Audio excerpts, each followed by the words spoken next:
રોન્ડા બર્નની magic બુકના અભ્યાસની આખી 28 playlist મેં મૂકેલા છે અને એ તમે લોકોએ જોયા જ હશે.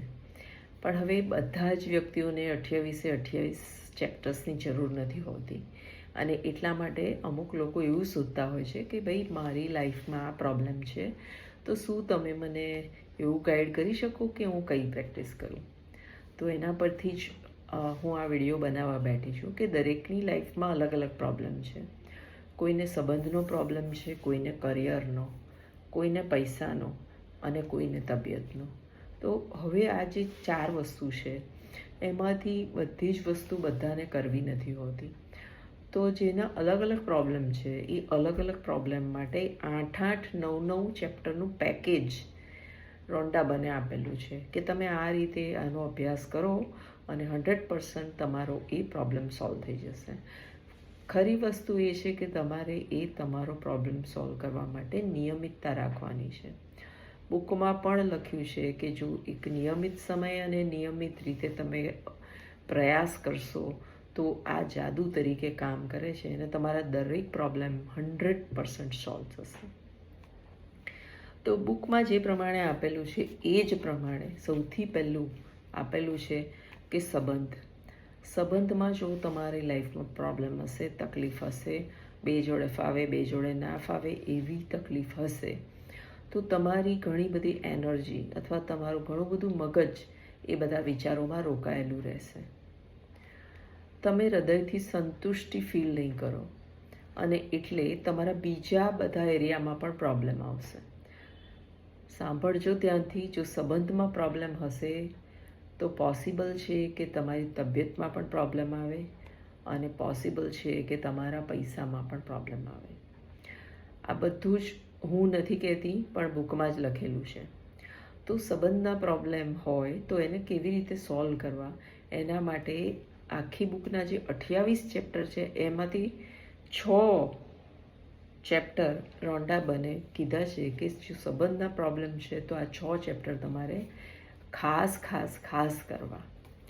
તો હવે આ સિરીઝમાં આપણે સંબંધ વિશે એ 6 ચેપ્ટર વિશેની માહિતી લઈશું અને એ 6 ચેપ્ટરને કેવી રીતે આપણે આપણી લાઈફમાં ઉતારવા જેનાથી આપણા સંબંધના પ્રોબ્લેમ દૂર થાય. તો આજે પહેલો ચેપ્ટર એ સંબંધના પેકેજમાંથી લઈશું અને એ છે જાદુઈ બુકનો 3જો ચેપ્ટર. તો 3જો લેસન છે અને એ લેસનનું નામ છે જાદુઈ સંબંધ. તો ચેપ્ટરમાં પહેલું જ વાક્ય એવું લખ્યું છે કે જો આખી દુનિયામાં તમે એકલા હો તો તમે કંઈ પણ કરી લો, એનાથી શું ફરક પડે છે. જો તમે એક મોટો આવિષ્કાર કરી શકો અને કરી લો પણ કોઈ જોનારું જ નથી, કોઈ વાપરનારું નથી.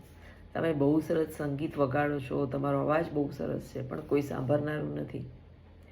તમારી પાસે ઢગલાબંધ પૈસા છે, તમે દૂર દૂર વેકેશન્સ પર જાઓ છો પણ તમને હેપીનેસ નથી મળતી કારણ કે તમે બધે એકલા છો. તો સંબંધનું આટલું બધું ઇમ્પોર્ટન્સ છે કે તમે એકલા છો તો તમે કોઈ કામના નથી. તમારી સાથે સંબંધ હોવા જોઈએ અને એ પણ સારા. તમે ક્યાંય પણ ફરવા જાઓ, માની લો કે બહુ સરસ આઇલેન્ડ પર ફરવા જાઓ પણ ત્યાં કોઈ માણસ જ નથી, તો તમને શું મજા આવશે. આખી સૃષ્ટિ પર જો તમે એકલા છો તો તમને કોઈ આનંદ આવવાનો નથી. બીજા લોકોની સાથે તમારો સંબંધ, તમારા આવિષ્કાર, તમારી સમૃદ્ધિ એ બધું ત્યારે જ તમને આનંદ આપે છે જ્યારે તમારી પાસે એક સારો સંબંધ હોય. બીજા લોકોની સાથેનો સંબંધ આપણા જીવનમાં એક ઉદ્દેશ્ય આપે છે, જેમ તમને પહેલાં કીધું એમ.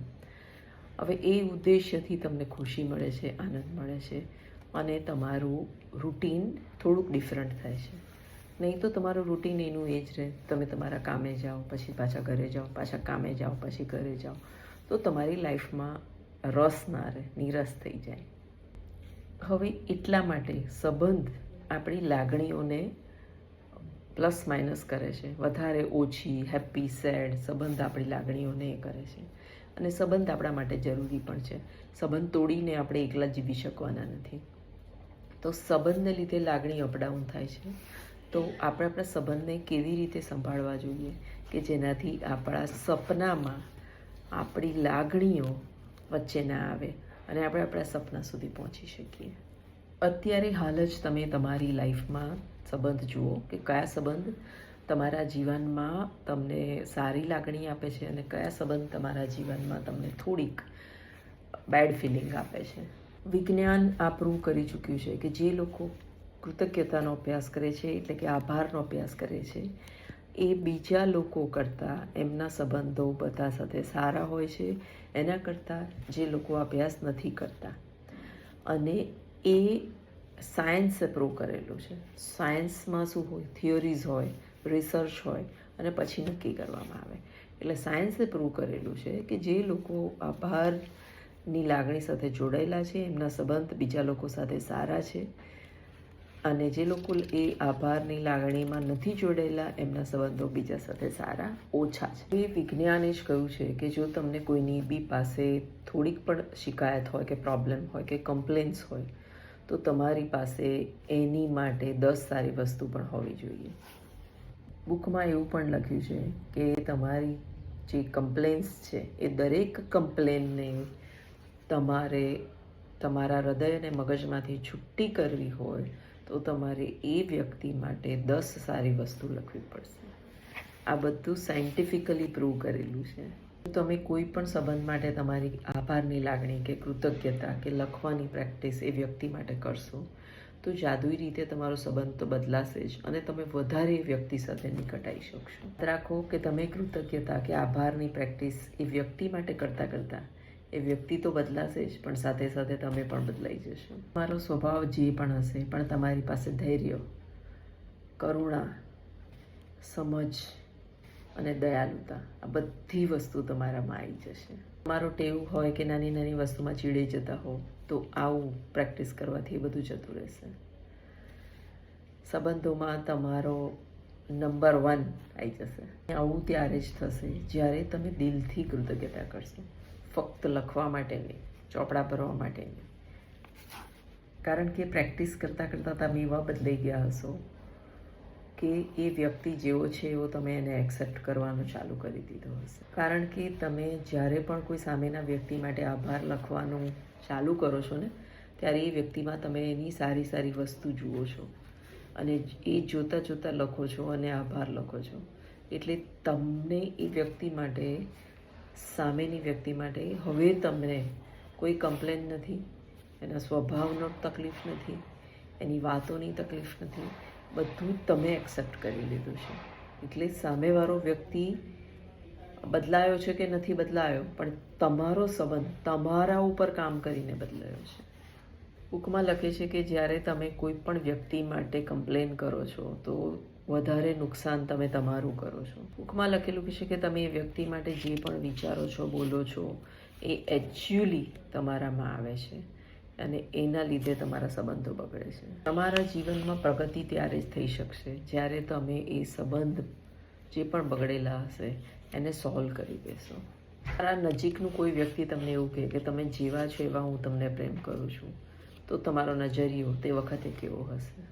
અત્યારે તમારા સંબંધ કેવા પણ હોય, નોર્મલ હોય કે સારા હોય, પણ જ્યારે તમે અભ્યાસ કરશો સંબંધનો તો બહુ જ બેટર થઈ જશે, બહુ જ સરસ થઈ જશે, બહુ જ મેગ્નેટિક થઈ જશે. હું એવું નથી કહેતી કે આ અભ્યાસ એ જ લોકોએ કરવાનો છે જેના સંબંધ બગડેલા છે. આ અભ્યાસ દરેકે કરવાનો છે. તો બગડેલા તો સુધરશે જ, પણ સારા હશે, વધારે સારા થઈ જશે. આભારની પ્રેક્ટિસ કરવા માટે તમારે 3 જણના ફોટા લેવાના છે. સૌથી નિકટ હોય એના પણ લઈ શકો છો. તમારી પત્ની, પિતા, પુત્ર, અથવા પતિ, પુત્ર, પિતા અથવા દીકરી, કોઈ પણ કરીબી વ્યક્તિઓને તમારે લેવાના છે.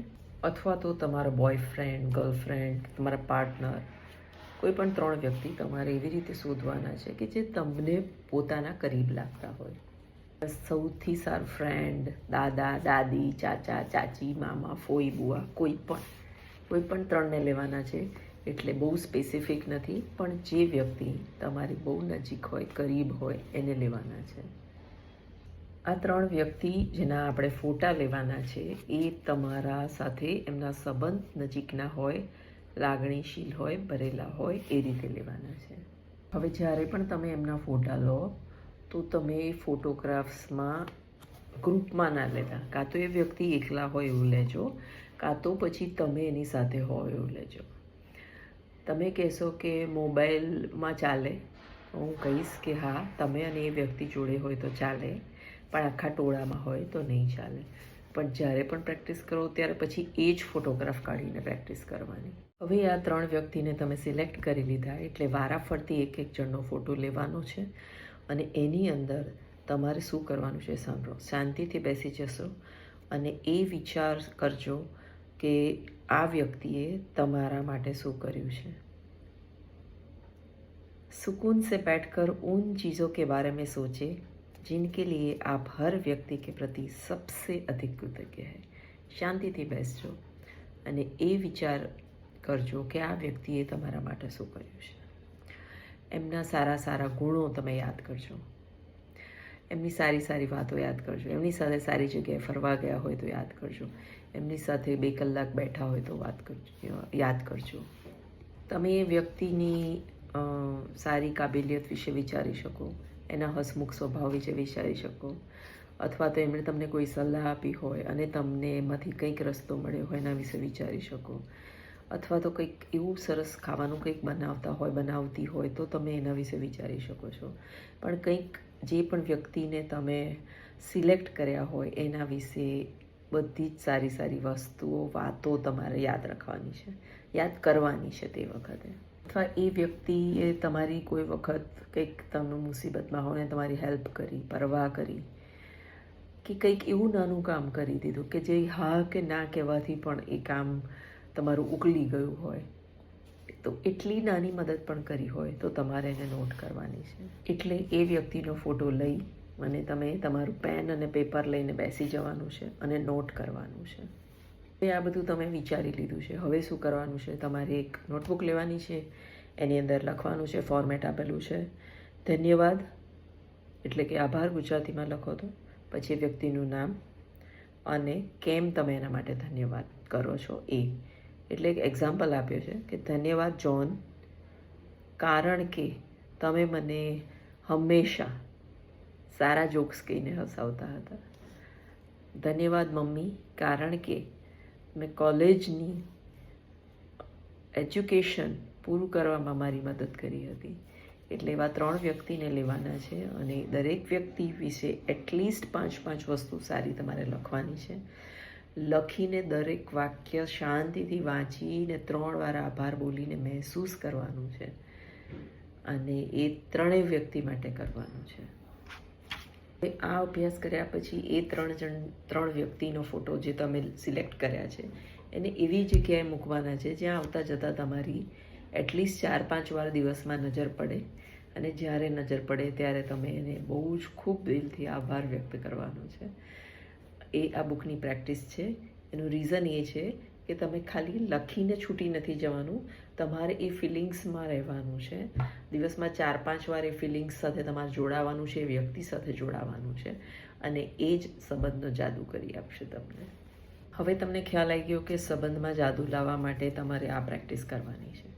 જો તમે ઘરની બહાર વધારે ટાઈમ રહેતા હોવ તો આ જે પણ વ્યક્તિને તમે સિલેક્ટ કર્યા છે એના ફોટોગ્રાફ્સ તમે તમારી બેગમાં રાખી શકો છો અને દિવસમાં આખા દિવસ દરમિયાન 4-5 વાર એ ફોટોગ્રાફ્સને કાઢી ખૂબ જ દિલથી એમને ધન્યવાદ કરવાનું છે, મહેસૂસ કરવાનું છે, યાદ કરવાનું છે એ સારી વસ્તુઓ જે એમણે તમારા માટે કરી હતી, અને એ રીતે તમે આ પ્રેક્ટિસ પૂરી કરવાની છે. તમારે સંબંધ બગડેલા હોય અને સુધારવા હોય તો તમારે એક જીદ પકડી લેવાની છે કે હું આ સંબંધને આ રીતે સુધારીને જ રહીશ. તો આ જે પ્રેક્ટિસ તમને આપેલી છે તમારે રોજ કરવાની રહેશે. તો આપણે જે નવું સેશન ચાલુ કર્યું છે કે સંબંધ, તો બધા જ લેસન આપણે સંબંધના લઈશું અને એની પ્રેક્ટિસ કરીશું. એટલે એક વસ્તુમાં તમને સમજ પડશે જેને સંબંધમાં પ્રોબ્લેમ છે કે નથી, પણ સંબંધ વધારે મજબૂત અને મધુર કરવા છે તો એને પણ આ પ્રેક્ટિસ કરવાની છે. તો આ ટાઈપનો આપણો પ્રોગ્રામ ચાલુ થશે જેમાં આપણે પહેલાં સંબંધના લેસન લઈશું જે રોન્ડાબાને સજેસ્ટ કર્યા છે. તો પ્લેલિસ્ટનો આ પહેલો લેસન છે જેમાં સંબંધ, અહીંયા આ લેસન પૂરો થાય છે. તો પ્રેક્ટિસ જેટલી વધારે કરશો, જેટલી ડીપલી કરશો, જેટલી મહેસૂસ કરીને કરશો, એટલો જાદુ તમારી સાથે થશે.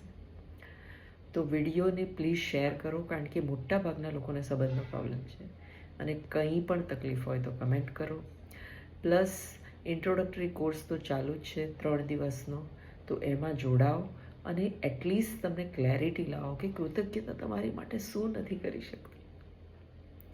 તો ફરી મળીશું આવતીકાલે સંબંધના નવા વિડીયો સાથે.